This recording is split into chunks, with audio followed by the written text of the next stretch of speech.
అశ్వ సంవత్సరంలో కైలాస యాత్ర Shri Gayatri tours and travels 8977349696.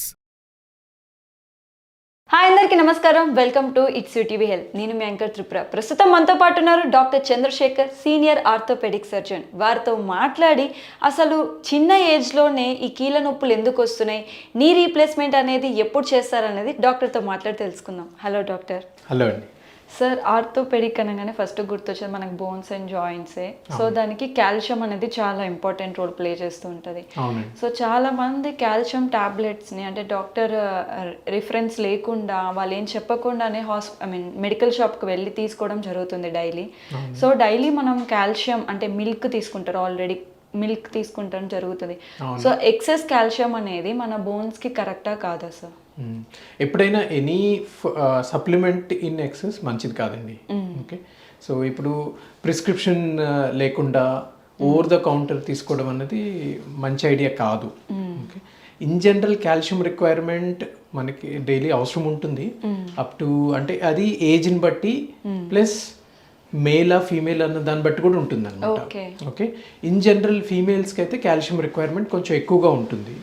And especially post menopause అంటే పీరియడ్స్ ఆగిపోయాక ఏదైతే ఆ ఏజ్ గ్రూప్లో ఉంటారో విమెన్, ఆ టైం అప్పుడు ఎక్కువ కాల్షియం రిక్వైర్మెంట్ ఉంటుంది. అట్ ద సేమ్ టైం విమెన్లోన డ్యూరింగ్ ప్రెగ్నెన్సీ అండ్ లాక్టేషన్ అప్పుడు కూడాను కాల్షియం రిక్వైర్మెంట్ ఎక్కువగా ఉంటుంది అనమాట. సో మనము ఎక్కువగా కాల్షియం తీసుకోవడం వలన, అంటే డైలీ రికమెండెడ్ డోస్ కన్నా ఎక్కువ తీసుకుంటే ఏమవుతుంది, సో కిడ్నీస్ మీద ఎక్కువ బర్డన్ పడుతుంది అనమాట.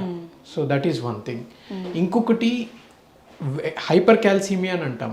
టూ మచ్ ఆఫ్ కాల్షియం ఉంటే ఏమవుతుంది అంటే ఒకసారి స్టోన్స్ ఫామ్ అవడం, సో ఇలాంటి కిడ్నీ స్టోన్స్, సో ఇలాంటివి ఫామ్ అవడం జరుగుతుంది అనమాట. So at the same time too much of calcium in the blood is not good thing అనమాట. ఎందుకంటే హార్ట్ ఫంక్షన్కి కూడా కాల్షియం అవసరం అనమాట. సో ఓవర్ ద కౌంటర్ అంటే దానికి ఏమి రెగ్యులేషన్ లేకుండా కాల్షియం తీసుకోవడం అనేది ఖచ్చితంగా మంచి ఐడియా కాదు. సో ఎప్పుడైనా డాక్టర్ని కన్సల్ట్ చేశాక అప్పుడు వాళ్ళ రిక్వైర్మెంట్ని బట్టి ఆ డాక్టర్ గారు ప్రిస్క్రైబ్ చేసిన డోస్లోనే తీసుకుంటే మంచిది ఎప్పుడైనా. ఓకే, అంటే మనకి కాల్షియం మెడికల్ షాప్లో డోస్ వైజ్ మనకి దొరుకుతుందా సార్? ఎగ్జాక్ట్లీ, అందులో కాల్షియంలో డిఫరెంట్ వెరైటీస్ ఉంటాయి అన్నమాట. కాల్షియం కార్బోనేట్ అని, కాల్షియం సిట్రేట్ అని, మ్యాలియేట్ అని, ఇట్లా డిఫరెంట్ వెరైటీస్లో ఉంటాయి calcium. Plus at the same time dose కూడా డిఫరెంట్గా ఉంటుంది అనమాట. ఫర్ ఎగ్జాంపుల్ నార్మల్గా కాల్షియం రిక్వైర్మెంట్ ఏంటంటే around 750 milligrams to 1 gram per day ఉంటుంది. అదే ప్రెగ్నెన్సీ అప్పుడు, లాక్టేషన్ అప్పుడు, లేకపోతే పోస్ట్ మినోపాజ్ అయితే 1.5 grams per day ఉంటుంది. ఓకే, ఫుడ్ పరంగా ఇఫ్ యూ టేక్ ఇట్ మనకి అంత డోస్ అందదు. సో జనరల్గా ఎంతమంది రోజు మిల్క్ తీసుకుంటారు అండ్ ఎంతమంది రెగ్యులర్గా మనకి అవసరమైన అంటే కాల్షియం ఎక్కువగా ఉన్న ఫుడ్ ఐటమ్స్ తీసుకుంటారు, దట్ ఈస్ డౌట్ఫుల్. సో ఇప్పుడు ఎస్పెషల్లీ ఇప్పుడు ఫాస్ట్ ఫుడ్ ఏరియాలోన so lot of these nutrients వెళ్ళిపోతున్నాయి అనమాట. సో అందుకే రిక్వైర్మెంట్ ఖచ్చితంగా ఎక్కువగా ఉంటుంది. కాకపోతే స్పెసిఫిక్ సిచ్యువేషన్స్ ఇందాక చెప్పినట్టుగా అలాంటి సిచ్యువేషన్స్లో మాత్రం ఎక్స్ట్రా సప్లిమెంట్స్ అనేది అవసరం. అది కూడాను ఆఫ్టర్ కన్సల్టింగ్ విత్ డాక్టర్ ఆ డోస్ డిసైడ్ చేసుకుని తీసుకుంటే బెటర్ ఎప్పుడైనా. సార్, ఇప్పుడు లైక్ ప్రెజెంట్ జనరేషన్ ఎవరైతే ఉన్నారో మీన్ ఓల్డ్ ఏజ్ అంటే కొంచెం ఏజ్ వచ్చిన వాళ్ళకి బోన్స్ అనేది పెయిన్ రావడం ఇట్స్ కామన్. బికాజ్ వాళ్ళు ఏజ్ అయిపోవడం వల్ల, గుజ్జు తగ్గిపోవడం వల్ల, అలా జరగడం వల్ల పెయిన్స్ అనేది వస్తుంది, జాయింట్ పెయిన్స్ అనేది. బట్ ఇప్పుడు యంగర్ ఏజెస్లోనే జాయింట్ పెయిన్స్ అనేది ఎక్కువ కేసెస్ చూస్తూ ఉన్నాం. సో మెయిన్ రీజన్స్ ఏమై ఉంటుంది సార్? అదే ఈ జాయింట్ పెయిన్స్ అనేవి రకరకాలుగా ఉంటాయిలేండి. కొంతమంది ఇప్పుడు మీరు బోన్ పెయిన్స్ అన్నారు. ఫస్ట్ మనం గుర్తించాల్సింది ఏంటంటే bone pain different, joint pain different. Joint అన్నది ఏంటంటే రెండు ఎముకల్ని కలిపే ఒక జంక్షన్ అనమాట, that is the joint. Bone pains కి కారణం ఏమిటంటే బోన్ లో వీక్నెస్. అండ్ బోన్ లో వీక్నెస్ ఎందుకు వస్తుంది? కాల్షియం తగ్గడం వలన. అండ్ కాల్షియం మెటబాలిజం అని అంటాము. అది దానికి కొన్ని ఎలిమెంట్స్ ఇంపార్టెంట్, అందులో ముఖ్యమైనది vitamin D. So vitamin D వల్లనే మనకి మనం తిన్న ఆహారంలో వచ్చే కాల్షియం అబ్జార్బ్ అవుతుంది మన శరీరంలోకి. విటమిన్ డి డెఫిషియన్సీ ఉందనుకోండి, మనం ఎంత కాల్షియం తీసుకున్నా అది అబ్జార్బ్ కాదు, ఓకే, మన శరీరానికి అందదు. శరీరానికి అందకపోతే ఆబ్వియస్లీ బోన్కి కూడాను ఆ కాల్షియం అన్నది అడిక్వేట్ డోస్లో అందదు అనమాట. సో చాలాసార్లు ఈ బోన్ పెయిన్స్ రావడానికి కారణం ఏంటంటే విటమిన్ డి డెఫిషియన్సీ, సరైన అడిక్వేట్ ఎలిమెంట్స్ అందకపోవడం అనమాట. విటమిన్ కే ఇవన్నీ కూడా అవసరం కాల్షియం సరిగ్గా వర్క్ చేయడానికి. ఓకే, సో ఈ బోన్ పెయిన్స్ కారణం mainly vitamin D deficiency and osteopenia అంటాం మనం, దానివల్ల బోన్ స్ట్రెంగ్త్ తగ్గిపోవడం. జాయింట్ పెయిన్స్ అన్నవి అరుగుదల వలన వస్తాయి, లేదంటే కొన్ని స్పెసిఫిక్ కండిషన్స్ ఉన్నాయి. కీళ్ళవాతం అంటారు, రుమటైడ్ ఆర్థరైటిస్, లేకపోతే గౌట్ అని అంటాం, హై యూరిక్ యాసిడ్ ఉండడం వల్ల కూడా.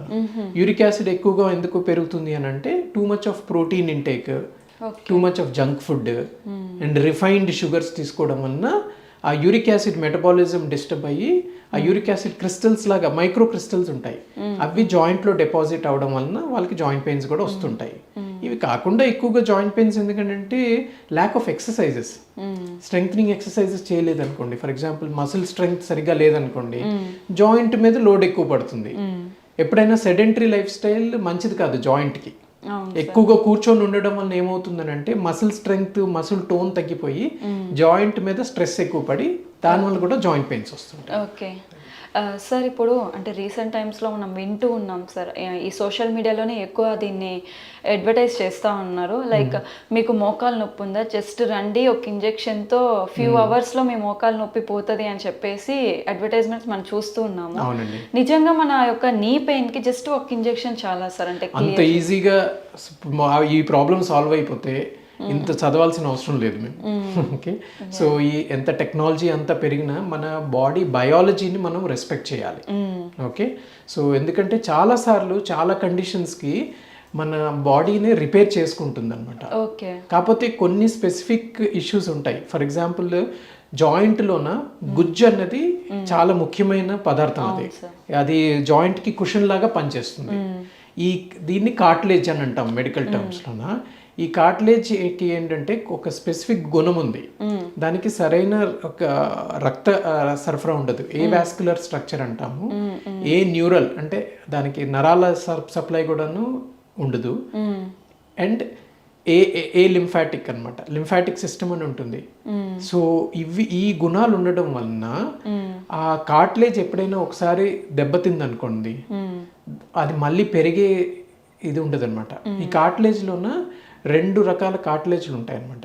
ఓకే, టైప్ 2 అంటే cartilage in the sense collagen is a building block అనమాట దానికి. ఓకే, సో ఫైబ్రో కార్టిలేజ్ అన్నది రిపేర్ అయ్యే కార్టిలేజ్. ఎప్పుడైనా కార్టిలేజ్కి డ్యామేజ్ అయింది అనుకోండి, ఫైబ్రో కార్టిలేజ్ లాగా ఫామ్ అవుతుంది కానీ బట్ ఒరిజినల్ కార్టిలేజ్ ఎప్పటికీ ఫామ్ అవ్వదు. ఈ ఫైబ్రో కార్టిలేజ్కి ఒరిజినల్ కార్టిలేజ్కి ఉన్న స్ట్రెంగ్త్ ఉండదు అనమాట. సో చాలా మంది ఇప్పుడు అడ్వర్టైజ్ చేస్తున్నారు ఏంటంటే మోకాల్లో ఇంజెక్షన్ చేసేస్తే మళ్ళీ ఆ గుజ్జు పెరిగిపోతుందని. గుజ్జు పెరగడానికి దానికి కెపాసిటీ ఉండాలి కదా. సో ఏవైనా మనం ఇంజెక్షన్స్ చేస్తే అందులో రకరకాల ఇంజెక్షన్లు ఉన్నాయి, కొన్ని టెంపరీ మెజర్స్ అనమాట. ఫర్ ఎగ్జాంపుల్ స్టెరాయిడ్ ఇంజెక్షన్స్ ఒక్కోసారి కొన్ని సందర్భాల్లో చేయాల్సి వస్తుంది. అదేంటంటే ఇన్ఫ్లమేషన్ తగ్గిస్తుంది, అంతేగాని గుజ్జు మళ్ళీ పెరగడం అన్నది సాధ్యం కాదు సైంటిఫిక్గా అయితే. ఎందుకంటే దానికి లోపల నుంచి ఆ కెపాసిటీ ఉండదన్నమాట. మనం దాన్ని ఎంత మనం స్టిమ్యులేట్ చేయడానికి ట్రై చేసినా సరే, మనం ఇప్పుడు పిఆర్పి అని రకరకాల ఇంజెక్షన్స్ వచ్చాయి, స్టెమ్ సెల్స్ అని, ఇవన్నీ. ఓకే, సో ఇవన్నీ ఇంకా ప్రిలిమినరీ స్టేజ్, ఇంకా ఎక్స్పెరిమెంటల్ స్టేజ్లో ఉన్నాయి ఇవి. ఓకే, సో దీనికి లాంగ్ టర్మ్ బెనిఫిట్ కానీ ప్రూఫ్ కానీ ఎక్కడా లేదు, ప్రపంచంలో ఎక్కడా లేదనమాట. సో ఇంజెక్షన్ చేస్తే పని చేసిన వాళ్ళు ఉన్నారు, బహుశా అది కొంచెం ప్లాసిబో ఎఫెక్ట్తో పని చేయొచ్చు. సో మనకి ఇంజెక్షన్ చేసాం కదా, ఇంత డబ్బు పెట్టాం కదా, పని చేస్తా సైకలాజికల్ దీంతో దే ఫీల్ బెటర్. బహుశా వాళ్ళకి కొన్నాళ్ళు వెయిట్ చేసి ఉంటే దానంతరం అది కూడా తగ్గిపోతుంది అనమాట. కొన్ని స్పెసిఫిక్ కండిషన్స్ ఉన్నాయి, స్పోర్ట్స్ ఇంజరీస్ అయ్యి ఒక పర్టికులర్ ఏరియాలోనే కొంచెం గుజ్జు డ్యామేజ్ అయ్యి, అలాంటి వాటిలో ఏమైనా పని చేస్తే పని చేయొచ్చు టు సమ్ ఎక్స్టెంట్. బట్ అరుగుదల అయిపోయిన జాయింట్ని మళ్ళీ ఒరిజినల్ దీనికి తేవడం అనేది జస్ట్ ఇంజెక్షన్స్ ద్వారా అయితే సాధ్యం కాదు అది. ఓకే, సార్ ఇప్పుడు మీరు చెప్పారు కదా సార్, ఆ గుజ్జు అనేది క్యూషన్ లాగా పనిచేస్తుంది అని చెప్పేసి, సో అది తగ్గిపోవడానికి రీజన్ ఏమై ఉంటుంది? దాన్ని ఒకవేళ మనం న్యాచురల్ గానే బుల్ చేసుకోవాలంటే ఎటువంటి కేర్ తీసుకోవాలి సార్? ష్యూర్. మన శరీరంలోని అన్ని అవయవాలు కూడాను విత్ ఏజ్ కొన్ని మార్పులకి గురవుతుంటాయి అనమాట. ఫర్ ఎగ్జాంపుల్ స్కిన్లో టోన్ తగ్గిపోతుంది, హెయిర్ కలర్ మారిపోతుంది, ఓకే, బోన్స్లో స్ట్రెంగ్త్ తగ్గిపోతుంది. సేమ్ అదే విధంగా కూడాను కార్టిలేజ్లో కూడాను కొన్ని చేంజెస్ వస్తాయి. అందులో ఉన్న వాటర్ కంటెంట్ కానీ, అందులో బేసిక్ బిల్డింగ్ బ్లాక్స్ ఏవైతే ఉంటాయో న్యాచురల్గానే విత్ ఏజ్ చేంజ్ అవుతుంటాయి అనమాట. అది ఒక్కొక్కరికి ఒక్కొక్క శరీర తత్వం బట్టి ఒక్కొక్కరికి ఒకలా ఉంటుంది. కొంతమందికి ముందే అవుతుంది, కొంతమందికి లేట్గా జరుగుతుంది. బట్ కొంచెం చేంజ్ అన్నది మాత్రం అది ఇన్ఎవిటబుల్ అది. ఓకే, సో ఈ న్యాచురల్ ఏజింగ్తో పాటుగా ఒక్కొక్కసారి మన అలవాట్లను బట్టి కూడాను ఆ గుజ్జు డ్యామేజ్కి గురవుతుంది. ఒకటి ఎప్పుడైనా ఇంజరీస్ అయి ఉండొచ్చు, స్పోర్ట్స్ ఇంజరీస్ కానీ, లోపల గుజ్జుకి జాయింట్కి గుజ్జు ఒకటే కాకుండా లిగమెంట్స్ అని సపోర్ట్గా ఉంటాయి. సో ఒకవేళ లిగమెంట్స్ ఏమైనా డ్యామేజ్ అయిందనుకోండి, జాయింట్ మీద ఫోర్సెస్ సమంగా ట్రాన్స్మిట్ అవ్వవు కదా. సో దానివల్ల ఒక్కొక్క ఏరియాలోన ఎక్కువ కాంటాక్ట్ ప్రెషర్ పడితే ఆ ఏరియా డ్యామేజ్కి గురవుతుంది అనమాట. That is one thing. ఇంకోటి మన అలవాట్లు, మన ఇండియన్ స్టైల్లో ఏంటంటే ఎక్కువగా కిందన కూర్చుంటాం, కాల్ డీప్గా స్క్వాట్ చేయడం, ఫోల్డ్ చేయడం వల్ల కూడాను ఒక్కొక్క పర్టికులర్ ఏరియా కార్టిలేజ్ మీద స్ట్రెస్ ఎక్కువ పడడం వలన ఆ ఏరియాలోన మైక్రో ఇవి చేంజెస్ వస్తాయి. అవి ఓవర్ ది ఇయర్స్ అరుగుదలకి దారితీస్తుంది. So more of life style, more of previous injuries and natural changes which happen over a period of time, ఇవి ముఖ్యమైన కారణాలు. ఇవి కాకుండా ల్యాక్ ఆఫ్ ఎక్సర్సైజ్ కూడాను. ఎందుకంటే ఇందాక ఒక సందర్భంలో చెప్పాం, మోకాళ్ళకి ఏమిటంటే కొంచెం మోకాళ్ళని కాదు, any joint strength, muscle strength important. ఎందుకంటే జాయింట్ అన్నది ఇండిపెండెంట్ కాదు, అది ఇట్ ఈస్ డిపెండెంట్ ఆన్ ఆ చుట్టూన్న లిగమెంట్స్, మసిల్స్. అవన్నీ స్ట్రాంగ్గా ఉంటేనే జాయింట్ కరెక్ట్గా పనిచేస్తుంది. సో ఎక్సర్సైజ్ చేయట్లేదు అనుకోండి, మసిల్ స్ట్రెంగ్త్ తగ్గిపోతుంది. సో వెయిట్ ఎక్కువ పడి స్ట్రెస్ ఎక్కువ పడడం వల్ల కూడా కీళ్ళు అరిగిపోతుంది. ఒక వ్యక్తి బాగా ఓవర్ వెయిట్ ఉన్నారనుకోండి, ఆబ్వియస్లీ సేమ్ జాయింట్ ఎక్కువ లోడ్ తీసుకుంటుంది కదా. సో హైట్ని బట్టి వెయిట్ డిసైడ్ అవుతుంది. సో ఆ బోన్ స్ట్రెంగ్త్ కూడాను దాని మీద తగ్గిపోతుంది కదా ఎక్కువ వెయిట్ ఉంటే. So obesity is another reason. అవి కాకుండా కొన్ని అలవాట్లు, స్మోకింగ్, ఆల్కహాల్, ఇవన్నీ చేయడం వలన ఆ కెమికల్స్ ఏవైతే ఉంటాయో దాని వలన కూడాను కొంచెం జాయింట్కి ఎఫెక్ట్ ఇస్తాయి. ఇవి కాకుండా కొన్ని మెడికల్ కండిషన్స్ అనమాట, కీళ్ళవాతం అంటాం, రొమటైడ్ ఆర్థరైటిస్, లేకపోతే యూరిక్ యాసిడ్ ఎక్కువ అయితే గౌట్ అని అంటాము. ఇలాంటి కండిషన్స్ వలన కూడాను సెకండరీగా ఆ కార్టిలేజ్ కొంచెం దెబ్బతింటుంది. దానివల్ల కూడా కార్టిలేజ్ డ్యామేజ్ అయ్యి అరిగిపోవడానికి వీలవుతుంది. సార్ మనము బోన్ క్యాన్సర్ అని కూడా వింటూ ఉంటాం కదా సార్. సో అసలు బోన్ క్యాన్సర్ అంటే ఏంటి? అంటే క్యాన్సర్ వచ్చేక ముందు మనకి ఏమైనా సిమ్టమ్స్ చూపిస్తుందా బోన్ క్యాన్సర్ వచ్చేక ముందు? మన బాడీలో ఏ పార్ట్ అయినా సరే క్యాన్సర్కి గురవ్వచ్చు. ఎందుకంటే మన బాడీ అన్నది కాన్స్టెంట్గా ఉండదు. ఇప్పుడు మనం మాట్లాడుతున్నప్పుడు కూడాను లోపల some millions of changes are happening. Cell cycle అని అంటాం. సెల్స్ ఏంటంటే కంటిన్యూస్గా ప్రొడ్యూస్ అవుతుంటాయి, డిస్ట్రాయ్ అవుతుంటాయి. మన బాడీ ఒక్కొక్కసారి ఈ సెల్ ప్రొడక్షన్ అన్నది అన్రెగ్యులేటెడ్గా అయిందనుకోండి, ఒక్కోసారి ఇవన్నీ జెనెటిక్ మెకానిజమ్స్ అనమాట. సో అవి ఏమైనా డిస్టర్బ్ అయినప్పుడు అన్రెగ్యులేటెడ్ గ్రోత్ ఉంటే ఆ పర్టికులర్ టిష్యూ అన్నది కంటిన్యూస్గా గ్రో అయ్యి క్యాన్సర్ అని అంటాము. సిమిలర్లీ బోన్లో కూడాను సెల్స్ ఉంటాయి. సో ఆ పర్టికులర్ సెల్స్కి ఏమైనా డిస్టర్బెన్స్ వచ్చింది అనుకోండి, ఇవి చాలాసార్లు కారణం ఏముండదు ఎందుకు ఆ బోన్ క్యాన్సర్కి గురవుతుంది అనేది. బట్ కొన్ని కండిషన్స్ ఉన్నాయి, అవి జెనెటిక్ పరంగా ఉన్నాయన్నమాట. కొన్ని మ్యూటేషన్స్ అవుతాయి, అవి ఇన్ ఫ్యామిలీ ట్రాన్స్మిట్ అవుతాయి అన్నమాట. అలాంటి మ్యూటేషన్స్ అవి అయినప్పుడు కూడాను ఆ పర్టికులర్ బోన్ టిష్యూ అన్నది క్యాన్సర్కి గురవుతుంది. ఇప్పుడు ఈ క్యాన్సర్లో, బోన్ క్యాన్సర్లో కూడాను రకరకాల క్యాన్సర్లు ఉన్నాయి. Like osteosarcoma, chondrosarcoma, Ewing sarcoma అని డిఫరెంట్ ఏజ్ గ్రూప్స్లో డిఫరెంట్ టైప్స్ ఆఫ్ క్యాన్సర్స్ వచ్చే అవకాశం ఉంటుంది అనమాట. బోన్ క్యాన్సర్ అన్నది సీరియస్ ఇష్యూని. జనరల్గా ఎప్పుడైనా దాన్ని గుర్తించడం అన్నది అంత ఈజీ కాదు. బట్ ఎప్పుడైనా ఒక పర్టికులర్ ఏరియాలోన మీరు స్వెల్లింగ్ నోటీస్ చేసిన ఏ కారణం లేకుండా, ఇప్పుడు పడిపోయారు స్వెల్లింగ్ వచ్చిందని అంటే దట్ ఈస్ న్యాచురల్. అది కాకుండానే టిష్యూ ఏమైనా పెరిగినట్టుగా అనిపించడం అండ్ కంటిన్యూస్ నైట్ పెయిన్ అంటాం. అంటే ఆ పెయిన్ అన్నది ఏంటంటే థ్రాబింగ్ లాగా మనం యాక్టివిటీతోనే కాకుండా పడుకున్నప్పుడు కూడా పెయిన్ వస్తుంది అనుకోండి, అప్పుడు కొంచెం అలర్ట్ అవ్వాలి. ఫర్ ఎగ్జాంపుల్ ఇప్పుడు మీకు ఎవరికైనా ఫ్రాక్చర్ అయింది అనుకోండి, స్వెల్లింగ్ ఉంటుంది, పెయిన్ ఉంటుంది, కదలకుండా ఉంటే నొప్పి ఉండదు. అవును సార్. అదే క్యాన్సర్ పెయిన్ లేకపోతే ఇన్ఫెక్షన్ పెయిన్ అనుకోండి, అది రౌండ్ ద క్లాక్ ఉంటుంది అనమాట, 24 hours ఉంటుంది, యాక్టివిటీతో నిమిత్తం లేకుండా. అలాంటి పెయిన్స్, సివియర్ పెయిన్, మనకి బయట కనిపిస్తున్న దానికన్నా ఎక్కువ పెయిన్ ఉందనుకోండి, అప్పుడు అలర్ట్ అవ్వాలి. Especially back pain. చాలా సార్లు బ్యాక్ పెయిన్ ఏంటంటే సైలెంట్ గా ఉంటుంది అది. సో అందుకే బ్యాక్ పెయిన్ ఎప్పుడూ అశ్రద్ధ చేయకూడదు. ఎందుకంటే ఈ బోన్ క్యాన్సర్ అన్నది ఒక్కొక్కసారి అది ప్రైమరీ ఉంటుంది. ప్రైమరీ అంటే బోన్ నుంచే వచ్చిన క్యాన్సర్. బట్ ఇంకొక ప్రాబ్లం ఏంటంటే బోన్ క్యాన్సర్లోన సెకండరీ క్యాన్సర్ అని అంటాం. ఫర్ ఎగ్జాంపుల్ ఒకే వ్యక్తికి వేరే క్యాన్సర్ ఉందనుకోండి, ఫర్ ఎగ్జాంపుల్ లివర్ క్యాన్సర్ లేకపోతే ఇంకా సమ్ అదర్ లంగ్ క్యాన్సర్ ఉందనుకోండి, అది ఈజీగా బోన్కి స్ప్రెడ్ అయ్యే ఛాన్స్ ఉంటుందన్నమాట. స్పెసిఫిక్గా ఈ క్యాన్సర్స్ ఏంటంటే వెన్నుపూస ఎముకలకి స్ప్రెడ్ అవుతాయి, స్పైన్లోన. సెకండరీ క్యాన్సర్ అంటాం దాన్ని, మెటాస్టాసిస్ అని అంటాం. సో బోన్ అన్నది very common site for metastasis. Metastasis అంటే త్రూ బ్లడ్ ఆ క్యాన్సర్ స్ప్రెడ్ అయ్యి బోన్లో డిపాజిట్ అవుతుంది. ఓకే సార్, అంటే ఇప్పుడు క్యాన్సర్, ఇప్పుడు నార్మల్ క్యాన్సర్ అనుకోండి స్టేజెస్ వైజ్గా ఉంటుంది, అలానే బోన్ క్యాన్సర్ కూడా స్టేజెస్ వైజ్ ఉంటుందా?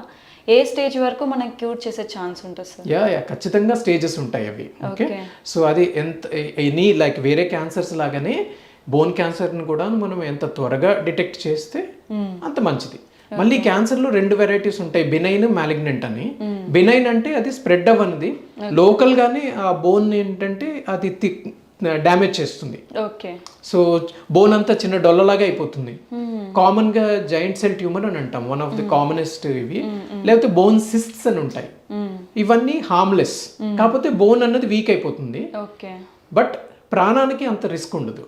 కాకపోతే ఇంకా కొన్ని వేరే క్యాన్సర్స్ ఉన్నాయి, అవి కొంచెం లేట్గా డిటెక్ట్ చేసామనుకోండి, అప్పుడు ప్రాణాంతకం అవుతాయి అవి. ఫర్ ఎగ్జాంపుల్ ఆస్టియోసార్కోమా అని అంటాము, అది కామన్ బోన్ క్యాన్సర్. అన్ఫార్చునేట్లీ ఇది కొంచెం యంగ్ పీపుల్కే ఎఫెక్ట్ చేస్తుంది ఎక్కువగా, 2nd, 3rd డెకేడ్లోనే. అండ్ ఈ క్యాన్సర్ అన్నది ఆ బోన్ వరకు పరిమితం అయితే ట్రీట్మెంట్ అన్నది ఈజీ. కాకపోతే ఇవి చాలాసార్లు ఏంటంటే మనం అశ్రద్ధ చేసి డిలే చేసామనుకోండి, లంగ్స్కి స్ప్రెడ్ అయ్యే ఛాన్స్ ఉంటుంది అనమాట, అప్పుడు సీరియస్ అయిపోతుంది అది. సో ఇలాగ రకరకాల క్యాన్సర్స్ ఉన్నాయి, depends on type of cancer and stage, దాన్ని బట్టి మనము అవుట్కమ్ డిసైడ్ చేయొచ్చు. ఓకే సార్, నీ రీప్లేస్మెంట్స్ అనేది జరుగుతూ ఉంటాయి కదా సార్, ఎలాంటి సిచ్యువేషన్లో నీ సర్జరీ జరగడం స్టార్ట్ అవుతుంది? అంటే ఒక పేషెంట్ మీ దగ్గరికి నీ పెయిన్తో వచ్చినప్పుడు ఏ స్టేజ్లో ఉన్నప్పుడు రీప్లేస్మెంట్కి మీరు సజెస్ట్ చేస్తారు సార్? రైట్, మంచి క్వశ్చన్. ఎందుకంటే ఇప్పుడు చాలా కామన్ అయిపోయింది నీ రీప్లేస్మెంట్ అన్నది. మోకాలు నొప్పి అనగానే రీప్లేస్మెంటా అన్న ఒక డౌట్ సామాన్య ప్రజల్లో ఉంటుందన్నమాట. కాకపోతే అది కరెక్ట్ కాదు. ఓకే, సో అది స్టేజెస్ని బట్టి ఉంటుందన్నమాట. ఇప్పుడు ఫర్ ఎగ్జాంపుల్ గుజ్జు అరిగిపోవడం గురించి ఇందాక మాట్లాడుకున్నాము. సో అది డిఫరెంట్ స్టేజెస్లో పాస్ అవుతుంది, స్టేజ్ 1, స్టేజ్ 2 అట్లాగా. జనరల్లీ స్టేజ్ 1, స్టేజ్ 2 ఉన్న వాళ్ళకి రీప్లేస్మెంట్ అవసరం ఉండదు. ఎందుకనంటే అంత సివియర్గా అరిగిపోలేదు, ప్లస్ సిమ్టమ్స్ కూడా అంత బ్యాడ్గా ఉండవు. ఇన్ కేస్ స్టేజ్ 1, స్టేజ్ 2లో ఉండి సివియర్ పెయిన్ అని కంప్లైంట్ చేస్తున్నారంటే దానికి ఇంకా వేరే ఏమైనా కారణం ఉండొచ్చు అంత పెయిన్ రావడానికి. సో అలాంటి వాళ్ళకి మనం రీప్లేస్మెంట్ చేసినా వాళ్ళకి బెనిఫిట్ ఉండదు, సాటిస్ఫాక్షన్ ఉండదు అనమాట. సో రీప్లేస్మెంట్ అన్నది final treatment option.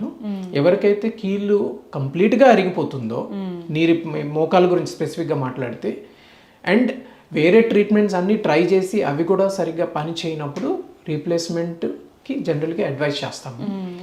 By and large మనము బిలో 60 years యూజువల్లీ అవాయిడ్ చేస్తాం. ఎందుకనంటే ఇది ఎప్పుడైనా దేవుడిచ్చిన కీళ్ళే బెస్ట్ కీళ్ళు. ఓకే, మనం ఎంత రీప్లేస్ చేసినా దానికి ఫైనైట్ లైఫ్ స్పానే ఉంటుంది. ఇప్పుడు మనం వరల్డ్ వైడ్ మనం లిటరేచర్ కానీ రిజల్ట్స్ చూసుకుంటే యూజువల్లీ 10 to 15 years లైఫ్ ఇస్తాం ఈ రీప్లేస్మెంట్కి. సో ఫర్ ఎగ్జాంపుల్ ఎవరికైనా 40 ఏళ్ళకే మనం రీప్లేస్మెంట్ చేసామనుకోండి, వెరీ గుడ్ ఛాన్స్ వాళ్ళు 50-55 అయ్యేసరికి మళ్ళీ దాన్ని రివైజ్ చేయాల్సిన అవసరం పడవచ్చు. మళ్ళీ ఆ ఓల్డ్ మనం చేసిన రీప్లేస్మెంట్ తీసేసి కొత్త రీప్లేస్మెంట్ మళ్ళీ మార్చాల్సిన అవసరం పడవచ్చు. 55కి రివిజన్ అయింది అనుకోండి, ఇంకో 10 yearsకి ఇంకో థర్డ్ ఆపరేషన్ అయిపోతుంది. సో వీలైనంత వరకు యంగ్ పేషెంట్స్లో అవాయిడ్ చేస్తాం అనమాట. కొన్ని స్పెసిఫిక్ సిచ్యువేషన్స్లో 50 to 60 వాళ్ళకి కూడాను చేయాల్సి వస్తుంది. ఎందుకంటే వాళ్ళ కీళ్ళు ఎంతగా అరిగిపోతుందని అంటే వాళ్ళు ఇంకా నడవలేరు. సో ఫస్ట్ డిక్టమ్ ఏమిటంటే ఎక్స్రే పిక్చర్ కన్నా పేషెంట్కి ఎంత నొప్పి ఉంది అండ్ ఈ కండిషన్ వలన వాళ్ళ డే టు డే యాక్టివిటీస్కి ఎంత ఆటంకం కలుగుతుందన్న దాన్ని బట్టి డిసైడ్ చేస్తాం రీప్లేస్మెంట్ అవసరమా లేదా అన్నది. సో జనరల్గా 60+ వాళ్ళకైతే ideal age group, sixth decade, 7th decade, okay, 5th decade specific కండిషన్స్లోన, 8th డెకేడ్లో కూడా చేసుకోవచ్చు. కాకపోతే పేషెంట్ ఫిట్నెస్ని బట్టి ఉంటుంది. వాళ్ళకి వేరే మెడికల్ ప్రాబ్లమ్స్ కూడా ఉంటాయి కాబట్టి కేర్ఫుల్గా ఇండివిజువలైజ్ చేసి పేషెంట్ కరెక్ట్గా సెలెక్ట్ చేసుకొని వాళ్ళకి రీప్లేస్మెంట్ సరిపోతుందా, కరెక్ట్ అవునా కాదా, అప్రోప్రియేట్ అవునా కాదా అనేది డిసైడ్ చేయాలి. So end stage arthritis with significant limitation of day to day activities, అప్పుడు రీప్లేస్మెంట్ చేస్తే సాటిస్ఫాక్టరీ అవుట్కమ్ ఉంటుంది. సార్ నార్మల్గా రోడ్ యాక్సిడెంట్ జరిగినప్పుడు కొంతమంది జస్ట్ ఫ్రాక్చర్ అయ్యి వస్తారు, కొంతమందికి ఆల్మోస్ట్ మొత్తం క్రాష్ అయిపోతుంది సార్, మొత్తం బోన్ అంతా అయిపోతుంది. సో అలా మొత్తం బోన్ అంతా పోయిన వాళ్ళకి మీరు ఎలా ట్రీట్ చేస్తారు సార్? అంటే ఇప్పుడు ఈ రోడ్ యాక్సిడెంట్స్ అనేది మన చేతిలో ఉండదు, ఆ టైంకి ఇంపాక్ట్ని బట్టి ఆ పర్టికులర్ ఫ్రాక్చర్ అవుతుంది. సింపుల్ ఫ్రాక్చర్స్ అయితే వాటిని ఫిక్స్ చేస్తాం అనమాట. ఓకే, చాలాసార్లు ఇవి ఏంటంటే అవుట్కమ్ అన్నది ఒకటి సివియరిటీ ఆఫ్ ఫ్రాక్చర్ అంటే ఎన్ని పీసెస్ అయిపోయిందన్న దాన్ని బట్టి ఉంటుంది. ఇంకోటి మెయిన్ అది క్లోజ్డ్ ఇంజరీనా ఓపెన్ ఇంజరీ అని. చాలాసార్లు స్కిన్ కూడా కట్ అయిపోతుంది కదా, సో స్కిన్ కట్ అయినప్పుడు ఏమవుతుందని అంటే ఇన్ఫెక్షన్ ఛాన్సెస్ ఎక్కువ ఉంటాయి. ఓకే, సో కొన్ని సిచ్యువేషన్స్లో ఏంటంటే లింబ్ని మనం సేవ్ చేయగలము, ఒకసారి సేవ్ చేయలేము. దానికి వేరే స్కోరింగ్ సిస్టమ్ ఉంటుంది, మెస్ స్కోర్ అని అంటాం దాన్ని. సో ఒకవేళ దానికి ఫ్రాక్చర్తో పాటుగా బ్లడ్ సప్లై కూడా డిస్టర్బ్ అయింది అనుకోండి, అంటే క్రష్ అయిపోవడం వలన, సో అలాంటప్పుడు ఆ లింబ్ సాల్వేజ్ అన్నది అంత వీలు పడదు. ఓకే, వీలైనంత వరకు లింబ్ని సేవ్ చేయడానికి ట్రై చేస్తాం ఫ్రాక్చర్ అయినా సరే. ఓకే, బాగా నుజ్జు అయిపోయి ముక్కలు అయిపోయింది అనుకోండి, దాన్ని మనం రిటైన్ చేయడం కూడా వీలు పడదు అనమాట. టెంపరీ మెజర్గా అంటే బేసికలీ ఫస్ట్ దీనికి ఒక ప్రోటోకాల్ ప్రకారంగా మనం ట్రీట్ చేయాలి. యాక్సిడెంట్ అయినప్పుడు ఎప్పుడైనా life is more important than a limb. వాళ్ళకి లైఫ్ థ్రెటనింగ్ ఇంజరీస్ ఉన్నాయనుకోండి, వాటిని మనం ఫస్ట్ అడ్రస్ చేస్తామన్నమాట. ఫర్ ఎగ్జాంపుల్ బ్రెయిన్ ఇంజరీ కానీ, చెస్ట్ ఇంజరీ, లేకపోతే లోపల పొట్టలో ఉన్న అవయవాలకి ఏమైనా డ్యామేజ్ అయ్యాయి అనుకోండి, వాటికి ఫస్ట్ ప్రయారిటీ ఇచ్చి, లింబ్కి ఏమిటంటే అదంతా పేషెంట్ రికవర్ అయిన తర్వాత ప్రాణానికి రిస్క్ లేదన్నప్పుడు limb salvage. Life salvage is more important than limb salvage. అది మేక్ సెన్స్, అంతే కదా. సో మనకి లైఫే లేనప్పుడు లింబ్ ఇంకేముంది కదా. సో లింబ్ సాల్వేజ్లోనే ఏంటంటే సింపుల్ ఫ్రాక్చర్స్ అనుకోండి, మనం పేషెంట్ ఎప్పుడు ఫిట్ అయితే అప్పుడు ఆ ఫ్రాక్చర్ని ఫిక్స్ చేస్తాం. ఫర్ ఎగ్జాంపుల్ బోన్ బాగా క్రష్ అయిపోయింది, చాలా డ్యామేజ్ అయింది అనుకోండి, అలాంటప్పుడు టెంపరీగా మనం ఏంటంటే ఆ లింబ్ని స్టెబిలైజ్ చేయడానికి ఎక్స్టర్నల్ ఫిక్సేటర్ అని ఉంటుంది. అంటే బయట నుంచి పిన్స్ లాగా వేసి స్టెబిలైజ్ చేస్తాం అనమాట. ఒకటి దాని వలన పెయిన్ రిలీఫ్ ఉంటుంది, ప్లస్ టిష్యూస్ హీల్ అవడానికి కొంచెం హెల్ప్ చేస్తుంది అనమాట. ఇండివిజువల్ కేసుని బట్టి వీ హ్యావ్ టు డిసైడ్ అనమాట. సో ఎక్స్టర్నల్ ఫిక్సేటర్ ముందు వేసాక టిష్యూస్ అన్నీ కొంచెం హీల్ అయిన తర్వాత డెఫినెటివ్ ఫిక్సేషన్ అనమాట. అంత బ్యాడ్ ఫ్రాక్చర్ ఉన్నప్పుడు ఖచ్చితంగా మనము సర్జరీ చేసి ఫిక్స్ చేయాల్సిందే. స్టెబిలిటీ లేకపోతే బోన్ అతకదు. కొన్ని సందర్భాలు ఏమవుతుందంటే బోన్ లాస్ ఉంటుంది. బోన్ లాస్ ఉంటే దానికి వేరే రకమైన ట్రీట్మెంట్స్ ఉన్నాయి. అది కూడా ఎక్స్టర్నల్ ఫిక్సేటర్, ఎలిజరో ఫిక్సేటర్ అని అంటాము. సో ఈ ఫిక్సేటర్ వేయడం వలన ఏమవుతుంది అంటే ఒకటి స్టెబిలిటీ వస్తుంది, ఏమైనా బోన్ లాస్ ఉందనుకోండి బోన్ ట్రాన్స్పోర్ట్ చేసుకోవచ్చు. ఫర్ ఎగ్జాంపుల్ లెగ్లో ఉన్న బోన్ ఫ్రాక్చర్ అయిపోయింది, మధ్యలో ఒక సెగ్మెంట్ ఆఫ్ బోన్ మిస్సింగ్ అనుకోండి ఫ్రాక్చర్ వలన కానీ, లేకపోతే అది ఏమైనా బాగా డ్యామేజ్ అయిపోయింది అనుకోండి, ఆ సెగ్మెంట్ తీసేస్తాం మనం. తీసేసి ఆ బోన్ని పైన కిందన రింగ్ ద్వారా ఫిక్స్ చేసేసి దాన్ని మనం ట్రాన్స్పోర్ట్ చేసుకోవచ్చు. ఓకే, డిస్ట్రాక్షన్ ఆస్టియోసింథసిస్ అని అంటాం మెడికల్ టర్మ్స్లో. అంటే ఏంటంటే బోన్ని ఒక పద్ధతి ద్వారా స్లోగా దాన్ని ఎక్స్పాండ్ చేసినట్టుగా అనమాట. ఎక్కడైతే మనం ఆ బోన్ని ఎక్స్పాండ్ చేస్తున్నామో ఆ ఏరియాలో మన బాడీ న్యూ బోన్ ఫామ్ చేస్తుంది అనమాట, రీజనరేట్ అంటాము. సో దాని ద్వారా మనము లాస్ అయిన బోన్ని మళ్ళీ మనము కలపొచ్చు. కాకపోతే ఇవన్నీ లెంగ్తీ ప్రాసెస్, ఆల్మోస్ట్ 1 year అట్లా పడుతుంది ఒక్కోసారి ఆ టోటల్ మళ్ళీ లెంగ్త్ రావడానికి కానీ, ఆ బోన్ లాస్ని మళ్ళీ పూడ్చడానికి.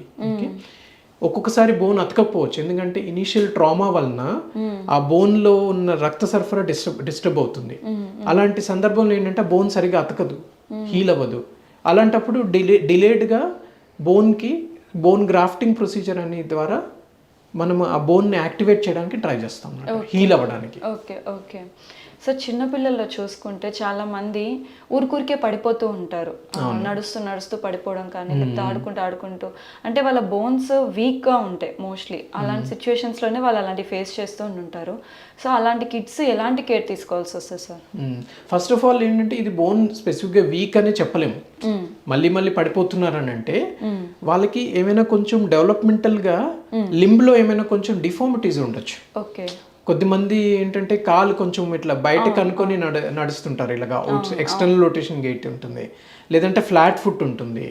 ఓకే, సో అలాంటివి ఏమైనా ఉన్నాయా లేదనేది ఫస్ట్ మనం రూల్ అవుట్ చేసుకోవాలి. ఓకే, చాలాసార్లు 90% of the time flat foot ఉన్నా ఇవన్నీ ఉన్నా సరే పేషెంట్కి ఏమి ఫ్యూచర్లో ఏమి పెద్ద ప్రాబ్లమ్స్ ఉండవు, అన్లెస్ స్పెసిఫిక్ అండర్లైంగ్ ఏమైనా ఇష్యూ ఉంటే తప్పితే. ఓకే ఓకే, సో ఈ పడిపోవడం అన్నది ఫస్ట్ మనం చూసుకోవాల్సింది ఏంటంటే వాళ్ళకి ఏమైనా డిఫార్మిటీస్ ఉన్నాయా లేదా, ఎందుకు పడిపోతున్నారు అనేది ఇవాల్యుయేట్ చేయాలి.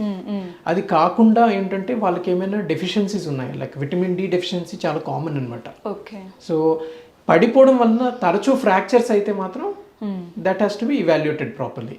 ఎందుకు అలా ఫ్రాక్చర్స్ అవుతున్నాయి? చిన్న ఫాల్కి జనరల్గా ఫ్రాక్చర్ అవ్వకూడదు. కొన్ని కంజెనిటల్ కండిషన్స్ ఉన్నాయి, అంటే పుట్టుకతోనే వస్తుంటాయి. బ్రిటిల్ బోన్స్ అంటాం, బ్రిటిల్ బోన్ డిసీజ్ అని అంటాం. అలాంటి కండిషన్ ఉందా లేదా అనేది మనం రూల్ అవుట్ చేసుకోవాలి. సో అలాంటి ప్రాబ్లం ఏమైనా ఉంటే దాన్ని అప్రోప్రియేట్గా ట్రీట్ చేయొచ్చు. ఓకే. సో నార్మల్గా ఫ్రాక్చర్స్ అయినప్పుడు కొంతమంది పేషెంట్స్కి రాడ్స్ వేయడం జరుగుతుంది సార్. సో రాడ్స్ వేసినప్పుడు ఎంత టైం లోపల రిమూవ్ చేసేయాలి? కొంతమంది ఇయర్స్ ఆఫ్ రాడ్స్ అలానే ఉంచుకుంటూ ఉంటారు. సో ఎంత టైం వరకు మనం రాడ్ని పెట్టుకోవాల్సి వస్తుంది సార్? ఫస్ట్ ఆఫ్ ఆల్ అడల్ట్స్లోనైతే ఒకసారి ఇంప్లాంట్ మనము ఇన్సర్ట్ చేసిన తర్వాత రొటీన్గా తీయాల్సిన అవసరం అయితే లేదు. అది పేషెంట్కి సైకలాజికల్ ఉంటుంది, లోపల ఏదైనా మెటల్ ఉంది అన్న భయం తప్పితే. ఇన్ జనరల్ ఏంటంటే ఆ రాడ్ వలన తనకి ఏ రకమైన ప్రాబ్లం లేదనుకోండి. ఫర్ ఎగ్జాంపుల్ కొన్ని చోట్లలో ఏంటంటే ఆ స్క్రూస్ కానీ అవి కొంచెం ప్రామినెంట్గా ఉంటాయి. కొన్ని ఏరియాస్ మన బాడీలో ఉన్నాయి, ఎస్పెషల్లీ మోకాళ్ళ చిప్ప దగ్గర కానీ, లేకపోతే ఎల్బో దగ్గర ఒలిక్రెన్ అని అంటాము, అలాంటి దగ్గర వైర్లు వేసేటప్పుడు ఒక్కోసారి, లేకపోతే క్లావికల్ కాలర్ బోన్ దగ్గర ఎక్కువ సాఫ్ట్ టిష్యూ కవరేజ్ ఉంటుంది కదా, అలాంటి ఏరియాస్లోన మనకి ఆ రాడ్ వల్ల ఏమైనా స్కిన్ ఇరిటేషన్ కానీ ఇంకా వేరే రకమైన ప్రాబ్లమ్స్ అవి ఉంటే అప్పుడు తీయాలి. Okay, so by and large రొటీన్గా అయితే తీయాల్సిన అవసరం లేదు. It's a patient choice and individual decision అనమాట. ఆ పర్టికులర్ ఏరియాలో ఫర్ ఎగ్జాంపుల్ గ్రోయింగ్ చిల్డ్రన్లో వేసామనుకోండి implants, better to remove it. ఎందుకంటే ఒక్కోసారి అది గ్రోత్ డిస్టర్బ్ చేయొచ్చు. ప్లస్ ఇంకోటి ఏంటంటే చిన్నపిల్లల్లో ఏంటంటే పెరిగే వయసు కాబట్టి తర్వాత ఒకవేళ తీయాల్సిన అవసరం పడినా ఆ లోపల బరీ అయిపోతుంది కాబట్టి తీయడం అనేది ఇంపాసిబుల్ అయిపోతుంది. అదే అడల్ట్స్ అనుకోండి, ఒక హైట్ వచ్చేసాక ఇంకా బోన్ పెరగదు, లెంగ్త్ పెరగదు కదా, సో అలాంటప్పుడు ఉంచేసినా ఏం కాదు అవి. Okay, so by and large రొటీన్గా అయితే అవసరం లేదు. ఒకవేళ తీయించుకోవాలన్నా సరే మనకి ఫస్ట్ ఆఫ్ ఆల్ మనము ఫ్రాక్చర్ అతికిందా లేదన్నది నిర్ధారణ చేసుకోవాలి. ఎందుకంటే బేసికలీ ఆ రాడ్ వేసింది ఏంటి, ఆ ఫ్రాక్చర్ అతకడానికే కదా. సో మినిమం ఒక 1 to 1.5 year టైం ఇస్తామన్నమాట.